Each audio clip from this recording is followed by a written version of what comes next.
Seriously? Nothing, thanks. Your kind of place? Yeah, Your kind of music? absolutely. You figure no one can get by you here, huh? If someone's willing to swap his life for a killing, nothing can stop him, Rachel. Well, great. What do I need you for? He might get me instead.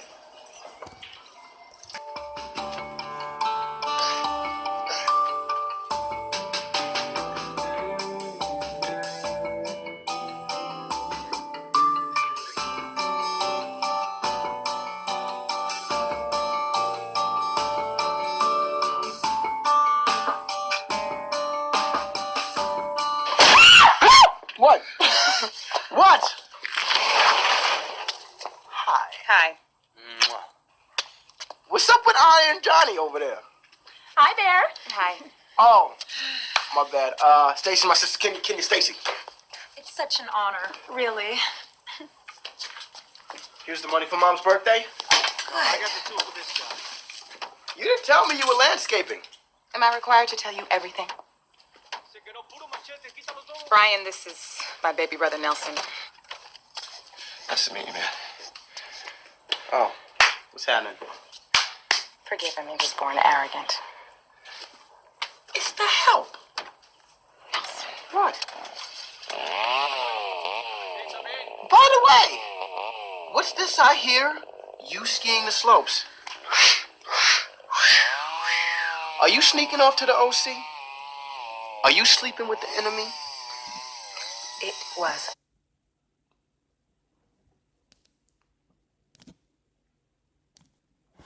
Welcome back to the channel. I hope you all are having a great Friday afternoon. And so today I want to talk about a topic that I've seen come up. I don't know if it's an old topic or if it's something that's recent and new, but I've just kind of seen it around. And that is based on Black women divesting, right? And I think maybe Cynthia G's, specifically, I think Cynthia G's idea of Black women divesting. So before we get started, just a little disclaimer about the Education Entertainment television show. So when we think about education is about giving you the tools that you need in order to use these tools with the information provided that you gather. Use those tools and go on to make the decisions on something, that's best for you, that navigates the environment best for you. I believe that's the purpose of education. It's not to hang on to my views and there be some type of brainwashing ceremony where you share my views. No, it's all about the information that we can gather on this topic. We try to fairly as possible, try to take the information and be fair with it all on all sides, right? And so when we speak of Black women and divesting today, I think we can also put that in reverse, and a lot of this be relational to Black men, right? And maybe Black men making similar decisions. And when we speak of divesting, the idea that comes up a lot. This is about Black women no longer being supportive of Black men to the point it is detrimental to them, right? And I think terms or popular phrases that gets used a lot is the idea of Black women being ride or die. So, in thinking of it in terms like that, ride or die, divesting is Black women are no longer going to be ride or die. That it's a falling away from Black men and the support of Black men to the point they feel it's detrimental to them, that is not beneficial to them, right? Now, here's my point of view looking at ideas like this. Um, First off, I would say being ride or die for a person or a group of people for any reason, it can be a problem, right? Because ride or die means then that uh, no, no matter what the moral landscape of these people, right? You're never going to be the person who stands up to something that is wrong in a sense, right? So, in the idea of ride or die, I don't think that would be an ideology I would ever recommend supporting, right? I don't know who came up with that idea. Maybe it works for certain things, but we could see where that could be very non-beneficial to people, right? So I wouldn't subscribe to that. Maybe an idea like being ride or die, provided that you keep in balance with the ideas, the morality, the value system, and the virtues we agreed with, right? And as long as you're in the scope of that, then we can be ride or die, right? And so I think that's one way to look at that. So some of the opening clips were cases where uh, you see black women and they have chosen to date outside their race. Now, what's interesting about both of the clips from the films I present, I believe the first one was The Bodyguard. The second one was called Something New, which I think starred Sanaa Lathan, where I believe she's a successful black businesswoman, and he's a man, blue collar manual labor worker. He's in a different class as her. And so it's a kind of reversal role, right? On all sides, class and race. And, but the thing about these films, I think we should keep in mind, and I think it's kind of important to the discussion, is in every one of these films, these relationships were incidental to people's jobs and people's works, and they was coming into these people's orbit, incidental. Like there is no story written into any of those films where I picked up on any idea of the characters themselves were only attracted to that particular race of people, right? And that their whole ideology was just don't date a black man at all. I don't think any of those movies where the main characters are expressed to be black women who only have a mindset to date white men. The movie comes about like many romances comes about where you are, basically, you meet on accident, right? These people come into your lives at certain times, and the relationship based on circumstances they develop. But none of it's all very organic. Oftentimes how they depict these films, right? I have yet to see a film where the main character is going, I'm only looking for a person of the Caucasian race. I'm only going to date that person. I don't think they make for good movies. And so maybe that's why they don't get that. Now, in reality, there are people probably doing that. But that's not what people see as an ideal way to meet someone.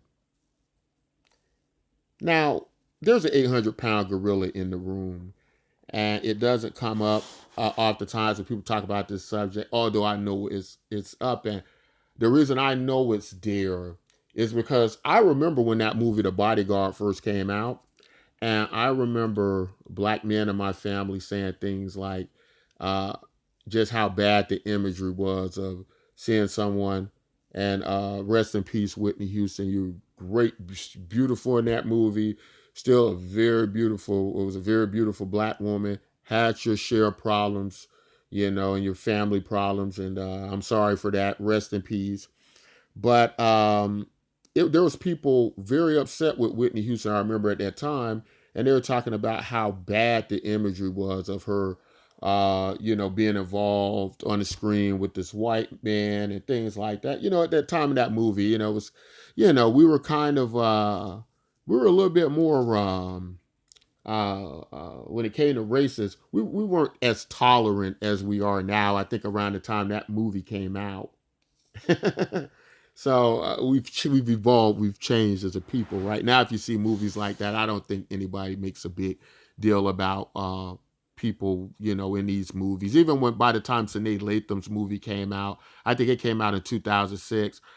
It was no uproar about that movie, anything like The Bodyguard. But anyway, let me get on with the point I'm trying to make, because people say I kind of ramble on about things in these particular relationships, because relationships are tough. And the hardest thing I found you could do in a relationship is tell people who to be in love with and why this, that, and the other. So in my disclaimer, let me also make this point of view. And that is, on this channel, we don't concentrate on if you date a person of another race, right? We focus on the reasons why you date a person of another race. Are you dating for what most of society would deem to be an appropriate reason, right? Because if we get into ideologies like, well, I would only date this person because they are a specific class or race or something like that, right? Then you get a lot of pushback from society, and it doesn't feel very human or loving, because what you're doing then is you're excluding a human being for no other reason but the color of their skin. The very same reasons why certain groups throughout history were treated unfairly, right? So we concentrate on, are you doing it for the right reasons? Now, in reverse of that, if you're a person who is, let's say you're a black man or a black woman, or you're Asian man or Asian, whatever the case may be, and you're saying something to the degree of, I'm a black person, but I'm not going to date another black person because I believe this, that, and the other. All black people are this, that, and the other, right? In reverse, you're kind of doing the same thing, right? You're subscribing to that very same type of ideology, right? Based on those factors, right? So I'm just saying you need to be careful with it. If you're doing things for the wrong reasons, like oftentimes the divestment, the black women divesting for the black men, what comes up is black men are going outside their race. And because of that, black women are fed up. In some cases, are fed up with them doing that and the treatment of black women. And so they're deciding to go outside their race and not date, not be involved with them anymore. Right? But can you see the problem with that, though? Can you see the issues with that? That very ideology may fall under, that is the wrong reason to make that choice. Right? Are you with me on that? So what would be an example of what I believe to be the right reasons? My idea of the right reason would be, if you're a black woman and you date a non-black person, you happen to come in their orbit, and there were coincidental things, there were incidental things, and there were organic things, just like in those movies, right? Just like in The Bodyguard and Something New, right? And I think that's totally valid. But if the entire basis of why you're doing what you're doing is about, just because it's this black man. It was a YouTuber earlier, and I can't remember their name, and they were talking about this, and they said one word that came to mind that I think we should be aware of. And I'm still doing research, looking at it psychologically to see if this is what it is. But the word sheet that came up was punishment, right? And so I can't draw that conclusion because I haven't done enough research on it. So I don't know if it's just about punishment. It could be a mixture of punishment, preference. I don't know. But she talked a lot about it being punishment. Now, there are certain views taken in certain ways about it that would suggest to me that it does seem like punishment, right? And in those cases, those seems like the wrong reasons, right? Because part of the reason too is you have to understand, why people are doing what they're doing. In the case like um, where you have people dating because somebody who they share the same type of work or they have the same religious views or whatever.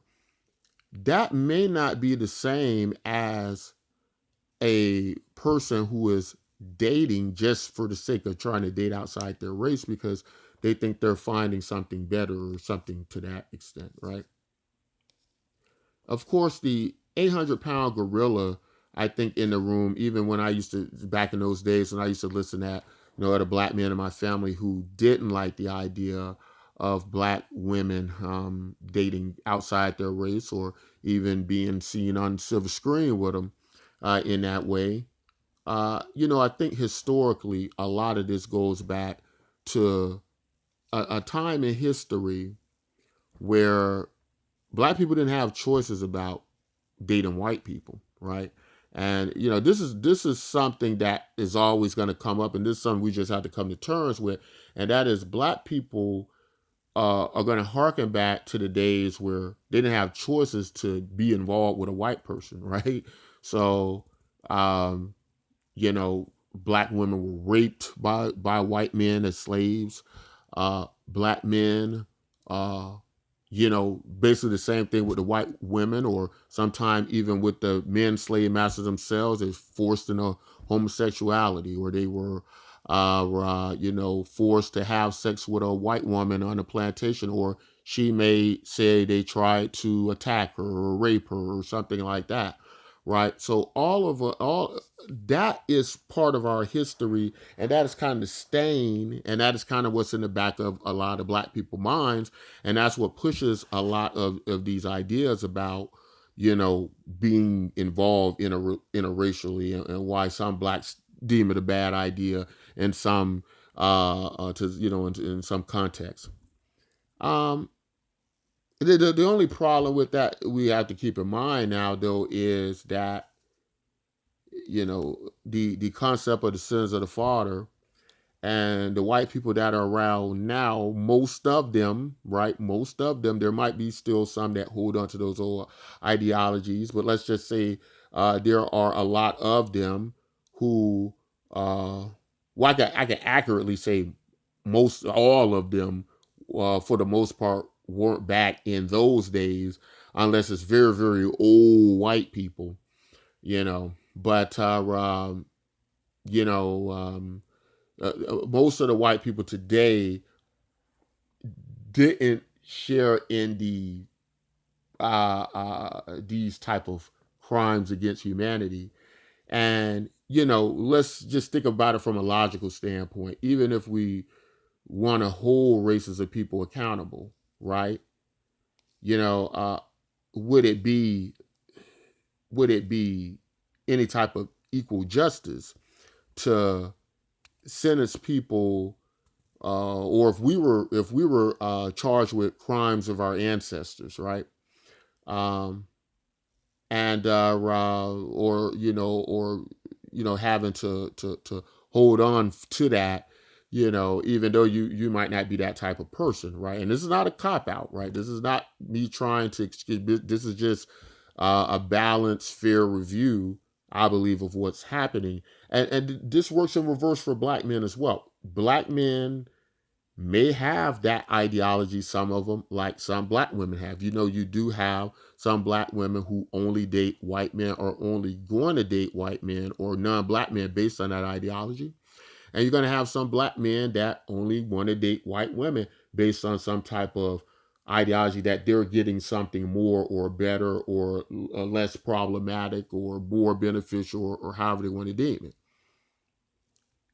But as I was responding to a commenter earlier, that's not how genes work. There are bad genes jumping around from race to race, and guess what? They're in the Caucasian race, and they're in the Asian race, they're in the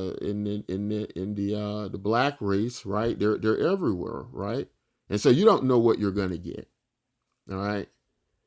And I'll tell this story just going last but not least, and I'll tell this one story about this person who was somewhat interested in me, and they told me they had children from a black woman who had previous children from a white man, and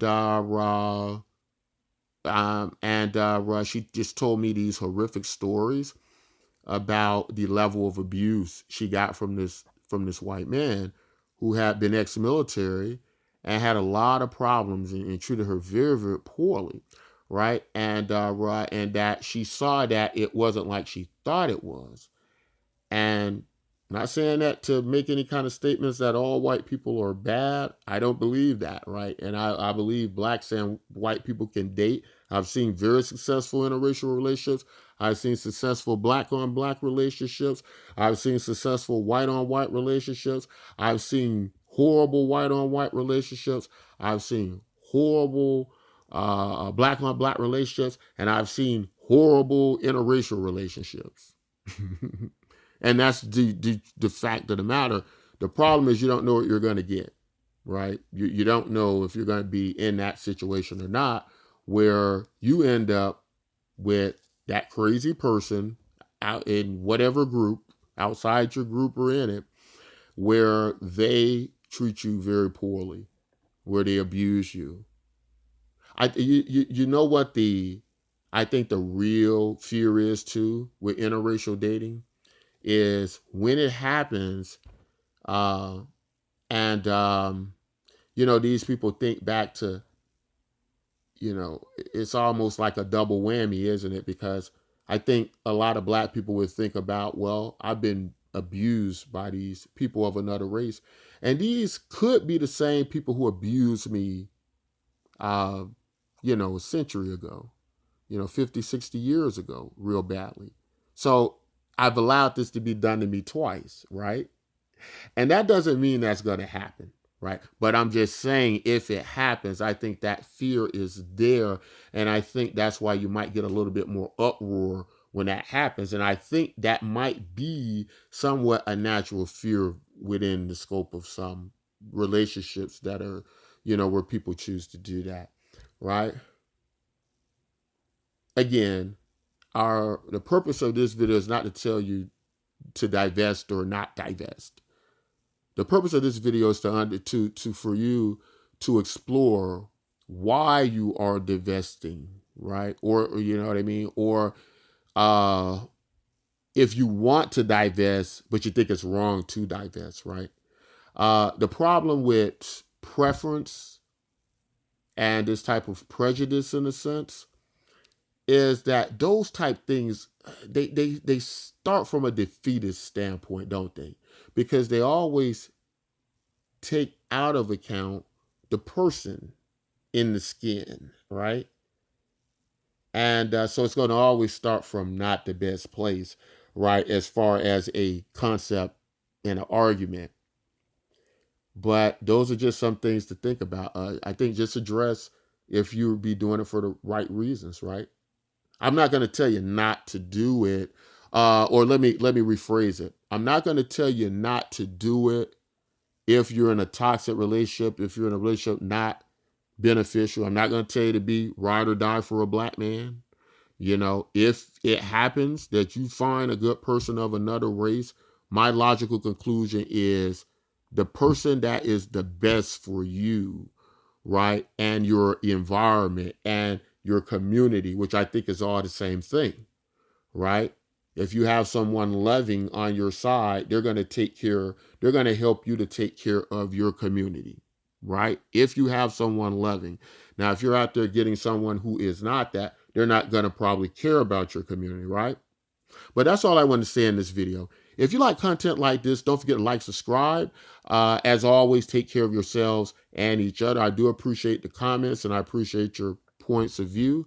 And we're all just trying to find the solutions here. And I hope this channel hopes you to consider some of those solutions or come up with some. But take care of yourselves and each other. Bye-bye.